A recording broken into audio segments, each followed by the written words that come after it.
Renungan Pagi, Agama yang Bersinar oleh Ellen G. White, 27 Agustus 2023. Mari kita berdoa. Bapa kami yang di sorga, Allah pencipta langit dan bumi, laut dan segala isinya, Allah yang maha besar, maha kuasa, sumber segalanya, yang kami sembah selalu melalui anak-Mu yang tunggal, Yesus Kristus. Terpujilah Yesus, anak Allah yang maha tinggi, yang adalah pencipta dan penyempurna iman kami. Pada pagi hari ini kami bersyukur boleh bangun dan berbakti, dan sebagaimana membaca dan mendengarkan nasihat firman-Mu, kiranya ini menjadi pembaharuan bagi kami semua, agar kami menjadi orang Kristen yang sejati dan tidak ingin untuk masuk ke tempat pelesiran apapun. Beserta kami sepanjang perbaktian ini, kehendak-Mu yang jadi. Ampun kami akan dosa dan salah, karena kami berdoa hanya dalam nama Anak Allah yang tunggal, Yesus Kristus, yang adalah Tuhan dan Juru Selamat kami. Amin. Renungan hari ini akan dibacakan oleh Ibu Oktaviani Tambunan. Kepada Ibu Vivi, kami persilahkan. Selamat pagi. Renungan hari ini berjudul Hanya Penyesalan Pahit yang Tersisa. Ayat inti terdapat dalam Ratapan 5 ayat 15 dan 16. Lenyaplah kegirangan hati kami, tari-tarian kami berubah menjadi perkabungan. Mahkota telah jatuh dari kepala kami. Wahai kami, karena kami telah berbuat dosa. Banyak orang tertarik oleh kehidupan yang mementingkan diri sendiri dan kenikmatan sensual. Mereka tidak dapat melihat bahaya yang tersembunyi atau akhir yang menakutkan dari jalan yang menurut mereka merupakan jalan kebahagiaan. Melalui pemanjaan selera dan nafsu, tenaga mereka terbuang percuma dan jutaan orang binasa untuk dunia ini dan dunia yang akan datang. Dikutip dari The Ministry of Healing, halaman 371. Orang Kristen sejati tidak akan berkeinginan untuk memasuki tempat hiburan apapun atau terlibat dalam hiburan apapun di mana ia tidak dapat meminta berkat Allah. Dia tidak akan ditemukan di bioskop, ruang biliar, atau tempat bowling. Dia tidak akan menggabungkan diri dengan perkumpulan kaum sejenis atau menikmati kesenangan mempesona lainnya yang akan membuang Kristus dari pikiran. Ketika kita sampai pada jam terakhir dan berdiri berhadapan muka dengan catatan hidup kita, akankah kita menyesal telah menghadiri begitu sedikit pesta kepelisiran? Bahwa kita telah berpartisipasi dalam begitu sedikit adegan kegembiraan yang tidak dipikirkan? Tidakkah kita, sebaliknya, akan sangat menyesal bahwa begitu banyak waktu yang berharga telah terbuang percuma dalam pemuasan diri begitu banyak kesempatan yang diabaikan, yang jika diperbaiki dengan benar akan memberi kita harta abadi. Dikutip dari Messages to Young People, halaman 398. Terima kasih, Tuhan Yesus memberkati. Terima kasih atas penatelanan Ibu Vivi.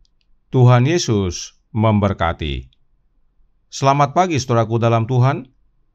Tentang hiburan dunia, Roh Nubuat berkata dalam The Review and Herald tanggal 28 Februari tahun 1882 paragraf 6 yang berbunyi, berkat Allah tidak akan diberikan pada jam-jam yang dihabiskan di teater atau di pesta dansa. Tidak ada orang Kristen yang ingin menemui kematian di tempat seperti itu. Tak seorang pun ingin ditemukan di sana ketika Kristus akan datang.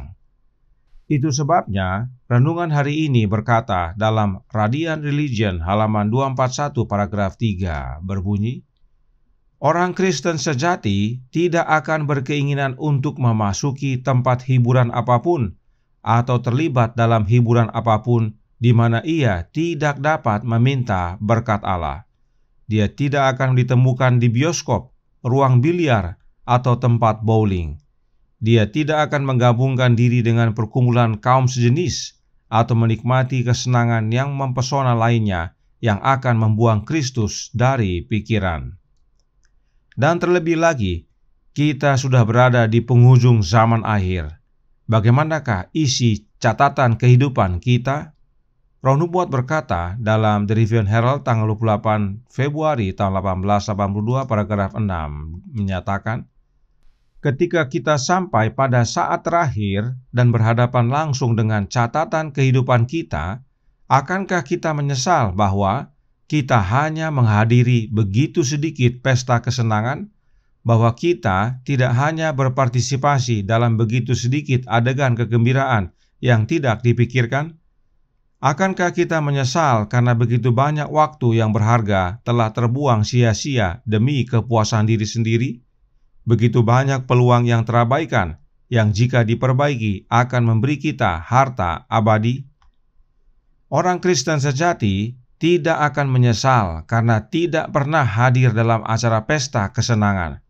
Sebab orang Kristen sejati tahu bahwa masing-masing kita akan dibawa ke hadapan pengadilan Allah untuk diperiksa.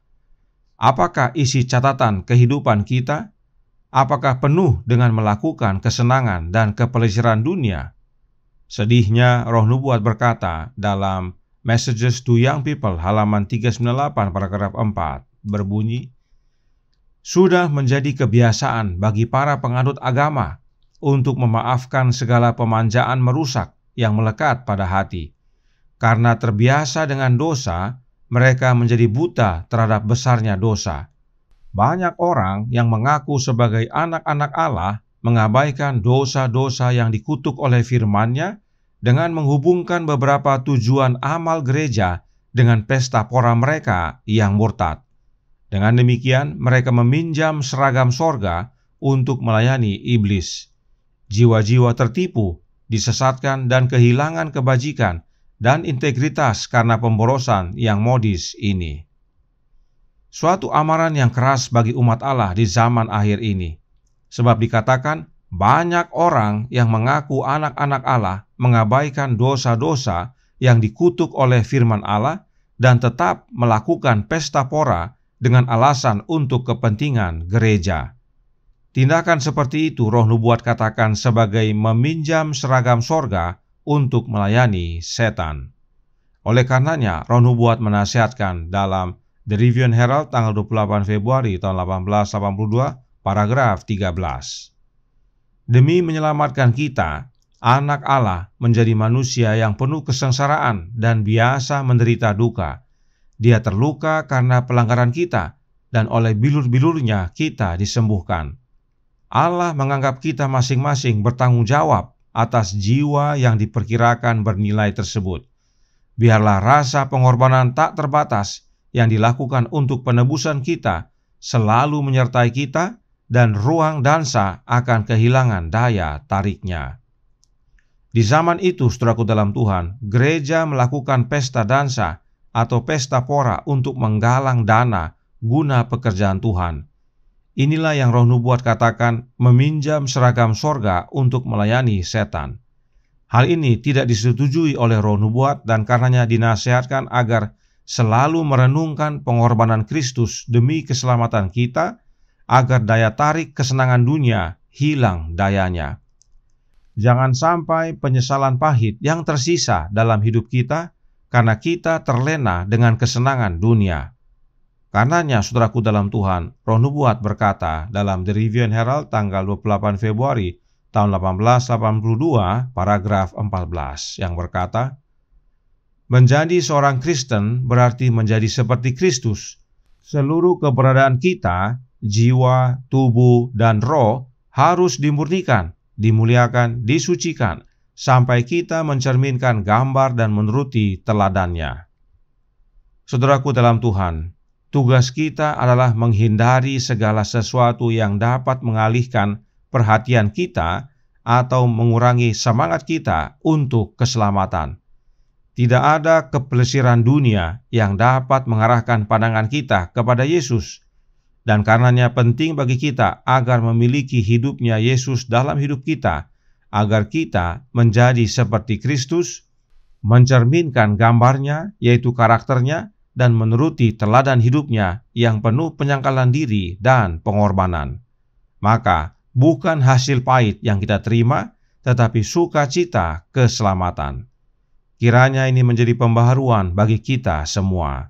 Tuhan memberkati. Saya bawa dalam nama Yesus. Amin. Mari kita berdoa. Bapa kami yang di sorga, Allah pencipta langit dan bumi, laut dan segala isinya, Allah yang maha besar, maha kuasa, sumber segalanya, yang kami sembah selalu melalui anak-Mu yang tunggal, Yesus Kristus. Terima kasih atas nasihat yang penting sekali bagi kami, sebab banyak daripada kami meskipun mengaku sebagai anak-anak Allah, tapi masih mengikuti akan kegiatan-kegiatan kepelesiran dunia. Kalaupun tidak untuk kepentingan gereja, tetapi itu pun dapat menuntun kami kepada kebinasaan. Sebab dalam kepelesiran dunia, tidak ada yang dapat menuntun kami untuk datang kepada Yesus. Semuanya memisahkan dan menjauhkan kami dari Yesus. Karenanya tolong kami ya Bapa, curahkan roh anak-Mu dalam hati ini, agar kami menjadi orang Kristen sejati, yaitu menjadi serupa dengan Kristus oleh pertumbuhan setiap hari, di mana Kristus yang mengerjakan dalam hidup ini, dan buah-buahnya dapat dirasakan oleh sesama, dan Engkau dapat melihatnya. Dan pada saat Engkau datang kedua kali, kami semua layak untuk menerima keselamatan. Beserta kami sepanjang hari ini kehendak-Mu yang jadi, ampun kami akan dosa dan salah, karena kami berdoa hanya dalam nama anak Allah yang tunggal, Yesus Kristus, yang adalah Tuhan dan Juru Selamat kami. Amin.